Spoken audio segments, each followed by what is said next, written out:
gentlemen, here is my issue. As you can see right here, this connecting rod and the crank, this pin on the connecting rod and the crank comes and makes contact with this part of the casting, is which I'm guessing why this was chamfered.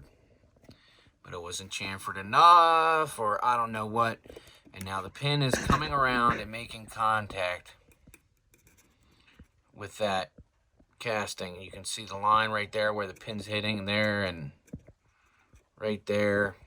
So what's happening is as this comes around, it makes contact with it. And I wish I could get you an in-focus shot.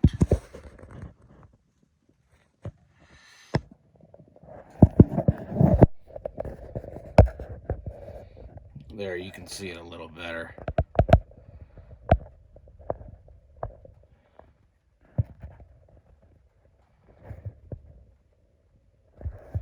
There, you can see where it's connecting with the casting.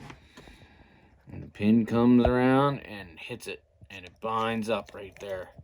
You can see the bottom of the pin is starting to get marred up and all that right in here as it rotates.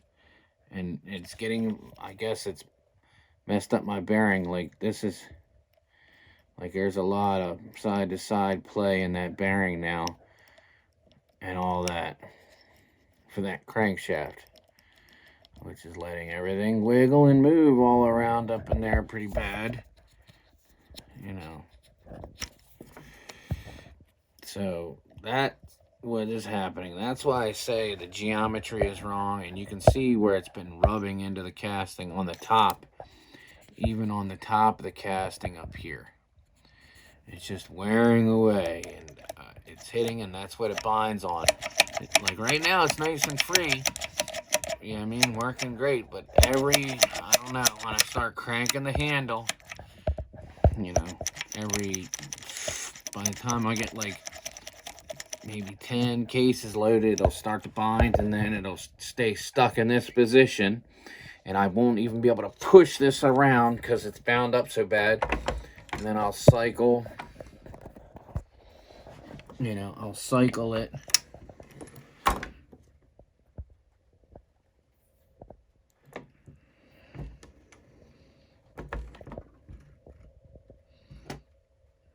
But yeah, you can see, let's see if I can get a, yeah, there you go. It's hard for me to do this with this sucker on the bench. You can see where she's coming into contact with that casting. You can see where the pin is wearing away, and it's where it's catching is on that C-clip, that clip there. When it rotates that, it catches on that clip, you know, and it comes around and it gets bound up, and that's what's hitting. That's why I tell you the geometry's wrong. You know what I mean? And you can just see,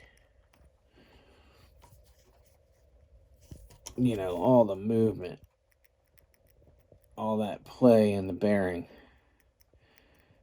It's just got this thing all worn out already, which is crazy.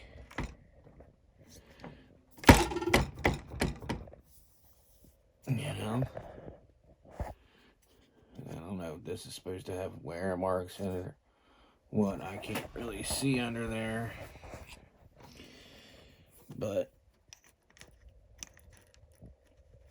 fucking everything in the way, of course.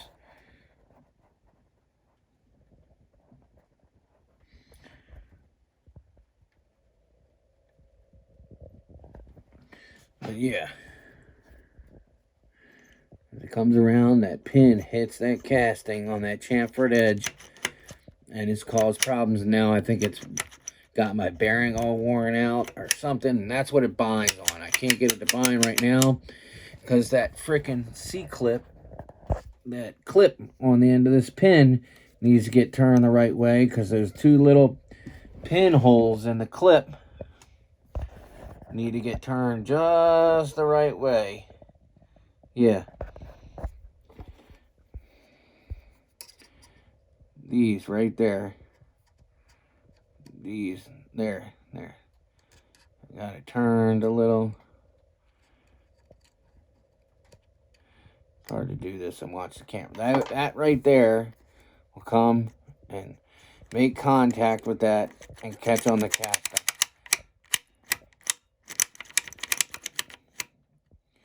You know, I have everything adjusted good for the travel.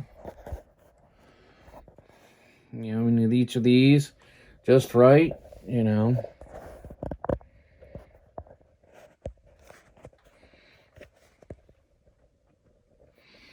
And it just is getting very annoying. I've, you know, lost I don't know how many primers. I don't know how much freaking powder. I've lost at least 1.5 pounds to 2 pounds of powder because the primer doesn't go. And then this comes down and it'll jam up, you know what I mean? Or, you know, when I lose the powder, you know, it stays jammed in this position as I'm cycling the press, and it's not putting a primer in there, you know what I mean? So, you know, another thing is when the press comes up, you know, it drops back. Like this spring back here is getting worn out or something. I don't know, but it drops back. It's like it's not strong enough to hold it up anymore. The whole head, I have to go like this to try to keep it up, which is weird. Yeah, but I mean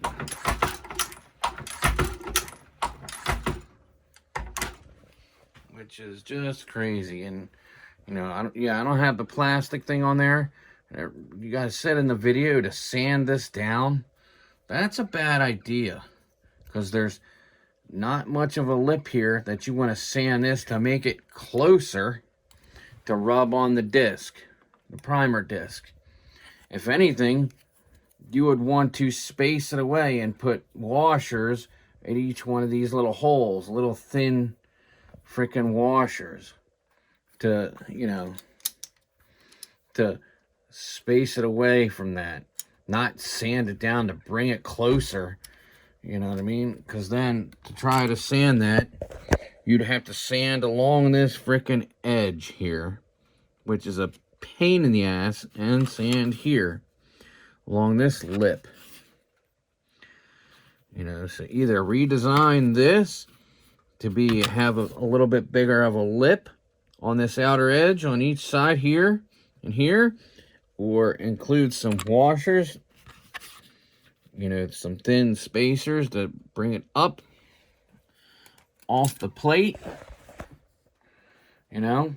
And then also I've noticed on this, the primer tube, you know what I mean, that is so freaking close. And yeah, I don't know, I'm guessing it's because the bearing's going out and it's wobbling. Come on, focus. There we go. Yeah, you just see how much play is in that shell, is in that, you know, that plate.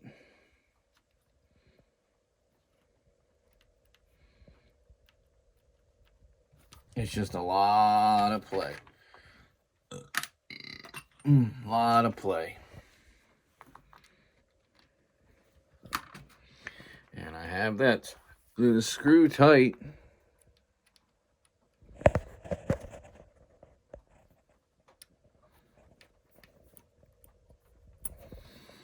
You know, so, well, maybe it was a little loose, but still. Shit. Oh, that's right, because I had it all apart and I didn't tighten it up all the way. Still, there's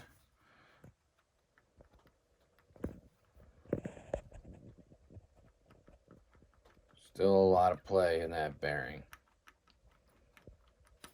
You know what I mean? For that crank and that cam. And that's why I said this thing should have been engineered with like a gear. And it turns in unison with the shell plate and rotates around. You know, there should have been like 4 spots for a primer. You know, 1, 2, 3, 4. And as you crank the handle, a gear spun this around. Instead of having a spring in it, it was in timed in unison with this. That would have been perfect. Or something like that. I mean, this is, you know, your sole purpose is on that bearing not getting worn out, you know, and it's just got so much movement in there, and it's letting it contact with, you know, the primer tube base. You can see it coming in contact with that, which is going to cause binding and whatnot when it rotates. But yeah, there's my issue. Let me know what we can do. So the rest of the press is great, you know, except for this section right here sucks, you know. But yeah, so there you go. Oh, another thing is you guys should re-engineer this. Move the switch, the dial, the reverse switch, and the power switch. I don't know who would thought to put it back on here, so you got to reach through here to adjust whatever, hit the button to reach through the primer, or reach through the powder, you know, past the powder hopper and all that, when an easiest spot to put the dial, reverse switch, and the power switch right here on the front, where it's so easy to access, instead of you have to reach around or reach all the way around here to get to it. I mean, you know, I don't know who thought of that, but that is PPD, as if you ask me. That's my, you know, piss poor design. You know, I get maybe you couldn't, but I mean, fuck, this could have been turned 180 degrees, you know, and this could have been put on the back side where it's easy to access. You know what I mean? I guess maybe you didn't want to have to look at something here, and it's much cleaner there, but shit. I'd rather have function over form any day. Tell you that much. So there you go, gentlemen. There it is.